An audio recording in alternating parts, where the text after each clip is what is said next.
Vulkaan. Hasso Krulli raamatust Hundike ja karuke. Hundike ja karuke kõndisid metsas ja arutasid. Ei tea, kuhu võiks täna minna. Ei tea, mida võiks täna teha. Kuule, karuke, ütles Hundike. Äkki läheks täna jälle kolepüksi juurde? Ei, vastas karuke. Kolepüks võtab meid kinni ja lõikab viiludeks. Ta teeb meist hundikese suppi ja karukese pirukat.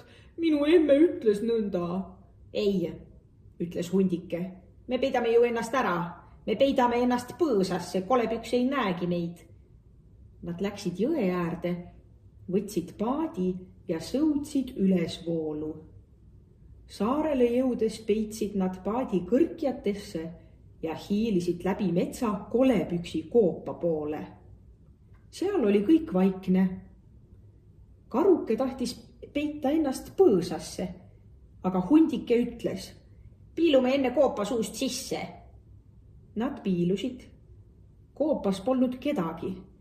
Isegi voodi paistis olevat tühi. Laual oli jälle suur uhke kook, veel ilusam kui eelmisel korral. Koogi peale oli kreemiga kirjutatud palju õnne sünnipäevaks, Pumpsuu. Kellelgi on vist sünnipäev, ütles Hundike. Nad võtsid tabureti, ronisid lauale ja hakkasid kooki sööma. Koogi peal olid vaarikad ja maasikad. Hundike sõi ära kõik vaarikad ja maasikad, aga karuke lakkus kreemi. Korraga kuulsid nad selja tagant niisugust häält. Joo! Põgeneme, hüüdis Hundike. Aga enne kui nad laua alt jõudsid hüpata, haaras lohe neil turjast kinni ja pistis mõlemad kappi. Kapi ukse keeras ta lukku. Võtme aga pani laua servale kohe koogi kõrvale. Tore, et te tulite, ütles kolepüks. Täna teen ma teist suppi ja pirukat.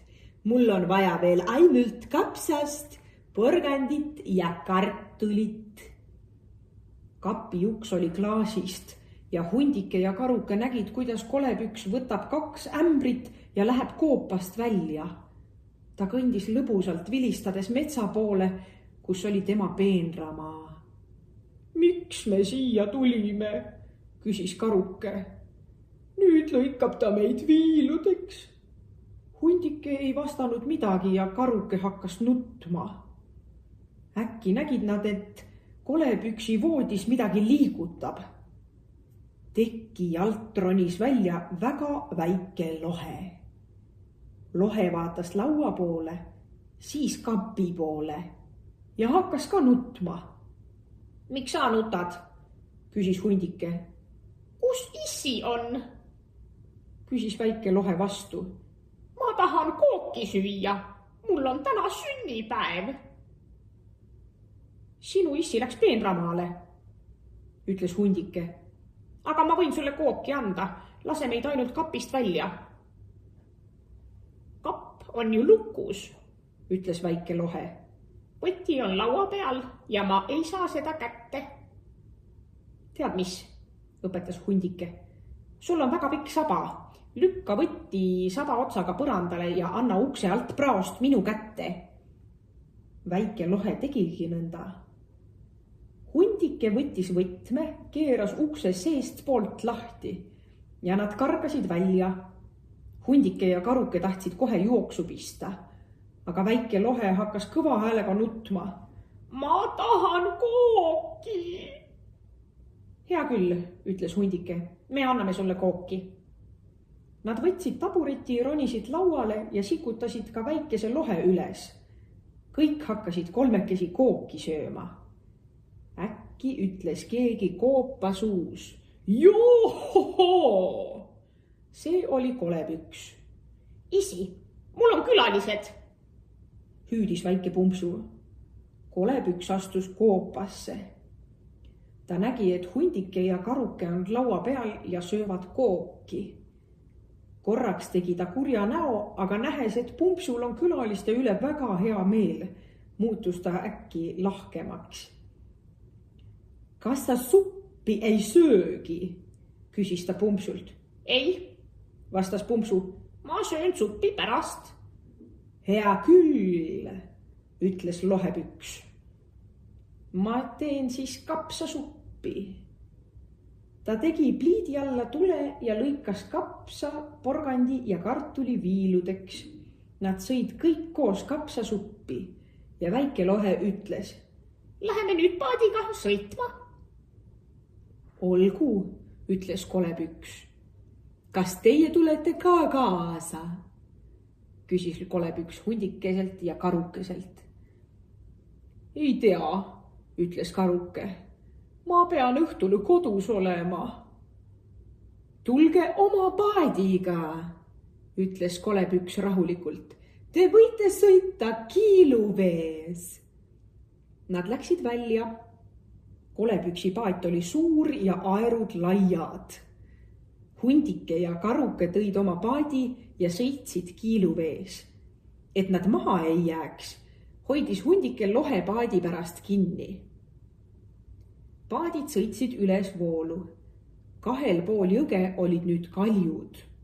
Kaljuseinte sees olid kaljukoopad ja kui Kolepüks hüüdis Johohoho, johoho, vaatasid koobastest välja teised lohed ja hüüdsid vastu Johoho, joho.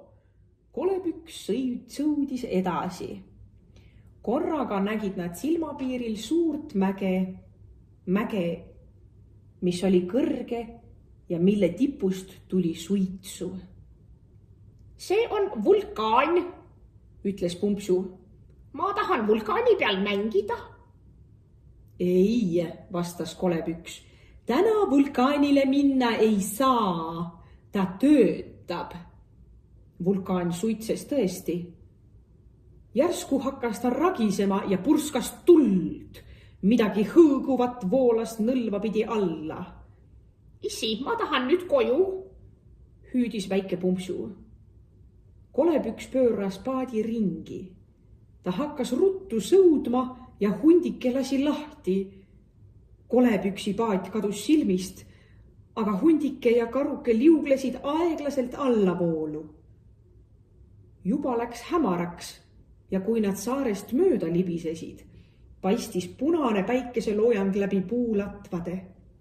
Pumpsut ja Kolepüksi polnud kaldal näha. Kui nad Karumõmmi emme juurde jõudsid, küsis emme. Mõmm, kas te käisite täna seal, kus ei tohi käia?